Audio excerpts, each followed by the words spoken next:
नमस्कार प्यारे विद्यार्थियों, बहुत लंबे समय के बाद आपकी जो समस्या है ड्यू पेपरों की वो आज हल हो चुकी है। आज हम इस वीडियो के अंदर बैंक का जो ड्यू टाइम टेबल है, चाहे बीए हो, चाहे बीएससी हो, बीकॉम हो, बीबीए हो, बीसीए हो, चाहे बीए ऑनर्स हो,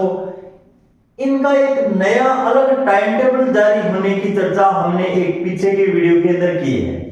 वो आज बीकानेर यूनिवर्सिटी ने एक ड्यू पेपर का नया टाइम टेबल है वो आज डाल दिया है। तो आप देख सकते हो स्तर 2023-24 सेमेस्टर फर्स्ट के अंदर जिन छात्र और छात्राओं के ड्यू पेपर रह गए थे वे सभी के सभी पेपर बहुविकल्पीय प्रश्न एमसीक्यूशन के अंदर जो पहले पैटर्न था उसी के आधार पे उसी के तर्ज पर होने वाले हैं। उनका अलग से यूनिवर्सिटी ने टाइम टेबल जारी कर दिया है आज, और नया टाइम टेबल डाला है वो आप study with Naresh sir Telegram group बना हुआ है, उस पे आप चेक कर सकते हो। साथियों, एक नया अपडेट ये भी है कि सेक्शन ए के अंदर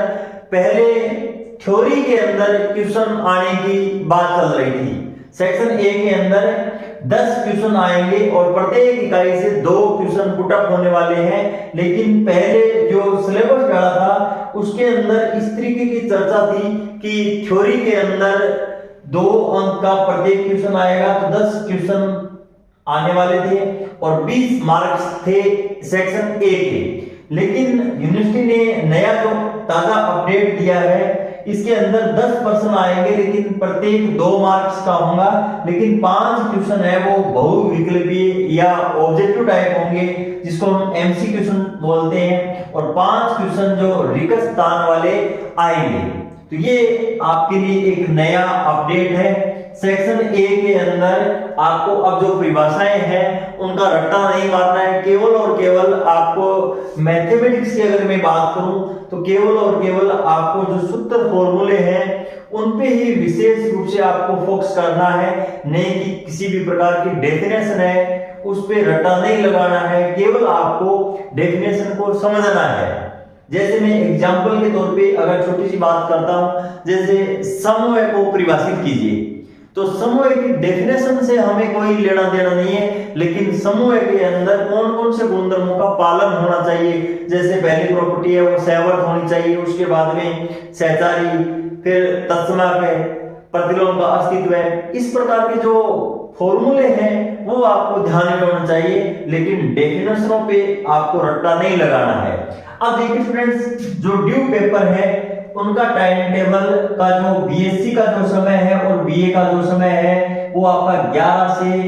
12:30 बजे के मध्य पेपर होंगे, लेकिन जो बीएससी का टाइम टेबल है वो 29/3/2025 से लेकर 3/5/2025 के मध्य